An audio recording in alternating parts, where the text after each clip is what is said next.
దేవుని పరిశుద్ధ నామమునకు మహిమ కలుగునుగాక. ఆమెన్. హల్లెలూయా.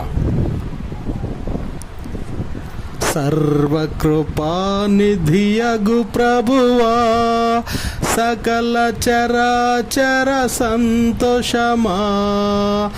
సర్వకృపానిధియగు ప్రభువా, సకల చరాచర సంతోషమా. స్తోత్రము చేసి స్తుతించెదను, సంతసముగా నిన్ను పొగడెదను. స్తోత్రము చేసి స్తుతించెదను, సంతసముగా నిన్ను పొగడెదను. హల్లెలూయా.